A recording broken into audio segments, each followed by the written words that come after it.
Bismillahirrahmanirrahim. Assalamualaikum warahmatullahi wabarakatuh. Selamat datang kembali di channel Pendosa Bertobat. Sahabat beriman, kehadiran malaikat di rumah tentu membawa rahmat dan berkah dari Allah Subhanahu wa Ta'ala. Jadikan rumah sebagai tempat yang nyaman untuk tinggal bersama keluarga, sekaligus tempat yang sering didatangi malaikat. Allah Subhanahu wa Ta'ala telah menugaskan para malaikat mengunjungi rumah-rumah umat muslim. Kehadiran para malaikat di rumah tentu diidamkan seluruh orang beriman. Namun malaikat tidak asal singgah di suatu rumah jika di dalamnya tidak diisi dengan kebaikan dan ketakwaan kepada Allah Subhanahu wa Ta'ala. Malaikat dapat diundang ke rumah dengan banyak cara. Hal pertama yang harus diperhatikan adalah menjaga iman kepada Allah Subhanahu wa Ta'ala. Dengan menjadi umat yang beriman, tentu segala hal yang diperintahkan akan dijalani dengan baik. Berikut ini ada beberapa tanda rumah yang sering didatangi oleh malaikat rahmat. 1. Rumah yang sering dipakai berzikir. Berzikir menyebut nama-nama Allah Subhanahu wa Ta'ala memiliki banyak keutamaan, termasuk mendapat pendampingan dari malaikat. Karena ketika penghuni rumah senantiasa berzikir, maka para malaikat akan berkumpul bersamanya. Apabila penghuni rumah senantiasa berzikir, maka malaikat pasti akan mudah mengunjungi rumah dan memberi rahmat. Dari Abu Hurairah radhiyallahu anhu bahwa Rasulullah shallallahu alaihi wasallam bersabda, suatu kaum tidak duduk dalam suatu tempat untuk berzikir kepada Allah, kecuali mereka dikelilingi oleh para malaikat dan diliputi rahmat, dan Allah menyebut mereka termasuk orang-orang yang ada di dekatnya. 2. Rumah yang dijadikan tempat sholat. Sholat adalah ibadah paling utama bagi seorang muslim. Rumah bisa menjadi tempat sholat sehingga ibadah ini dapat memberi cahaya dan ketentraman bagi penghuninya.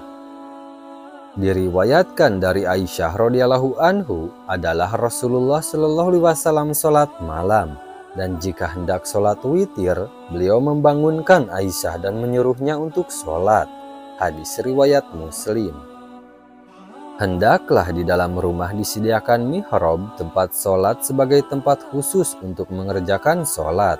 Sebagaimana anjuran ini diisyaratkan dalam firman Allah Subhanahu wa Ta'ala, surah Al-Imran ayat 39. Kemudian malaikat Jibril memanggil Zakaria, sedang ia tengah berdiri melakukan sholat di mihrab, katanya, sesungguhnya Allah menggembirakan kamu dengan kelahiran seorang putramu Yahya, yang membenarkan kalimat yang datang dari Allah, menjadi ikutan, menahan diri dari hawa nafsu, dan seorang nabi termasuk keturunan orang-orang soleh.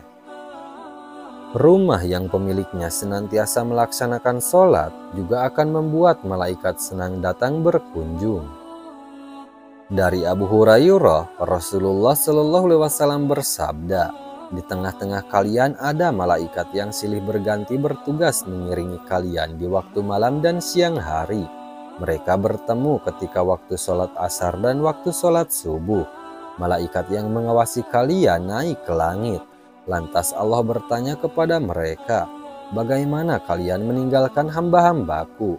Para malaikat menjawab, kami tinggalkan mereka sedang mereka tengah mendirikan sholat, dan kami datangi mereka sedang mereka mendirikan sholat.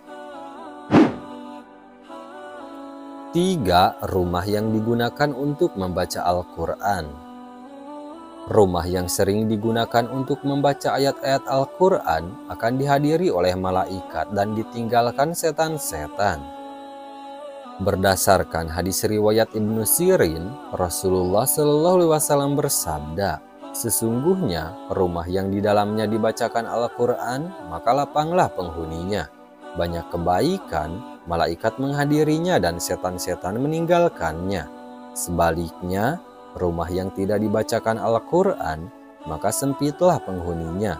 Sedikit kebaikannya, malaikat meninggalkannya dan setan-setan mendekatinya. Rasulullah telah mengajarkan kepada kita cara menjaga diri dan rumah dari setan. Salah satu contohnya ketika seorang muslim masuk rumahnya sambil mengucap bismillah. Maka setan akan berkata kepada teman-temannya, "Mari kita pergi, tidak ada tempat bermalam untuk kita di rumah ini." Begitu pula ketika sebelum makan kita mengucap bismillah, setan akan berkata kepada teman-temannya, "Mari kita pergi, tidak ada tempat bermalam dan makan malam buat kita di rumah ini." 4. Rumah yang sering dibacakan sholawat. Sesungguhnya di antara para malaikat Allah Subhanahu wa Ta'ala ada malaikat yang ditugaskan untuk berkeliling mencari orang-orang yang membaca sholawat Nabi Muhammad SAW.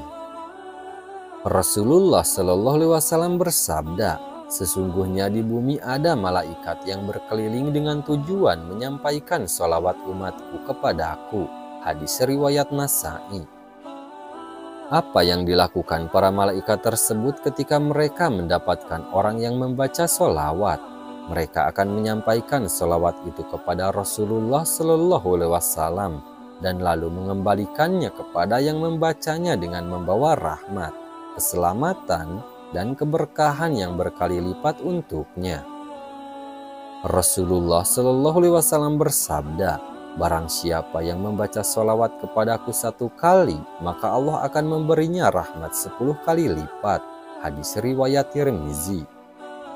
Dalam hadis lain, Rasulullah SAW bersabda, "Kalau orang bersolawat kepadaku, maka malaikat juga akan mendoakan keselamatan yang sama baginya. Untuk itu hendaknya dilakukan meski sedikit atau banyak."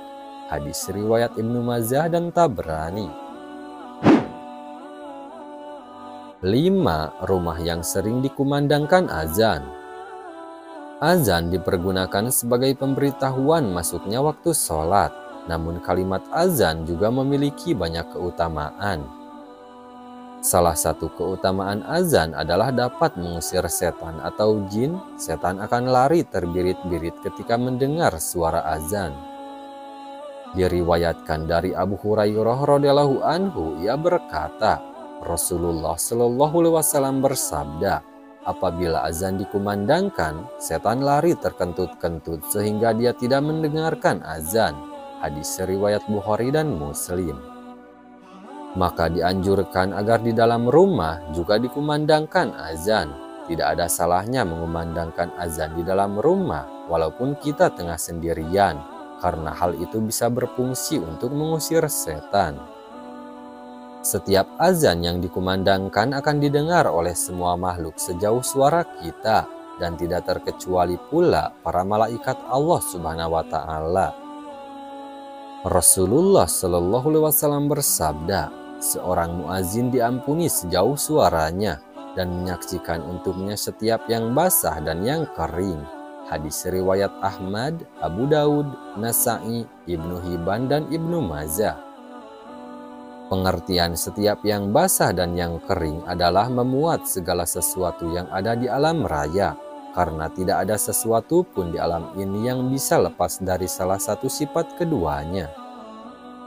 Demikian beberapa ciri rumah yang sering didatangi oleh malaikat. Semoga rumah kita termasuk salah satunya yang mendapat limpahan rahmat, berkah, dan perlindungan dari Allah Subhanahu wa Ta'ala. Assalamualaikum warahmatullahi wabarakatuh.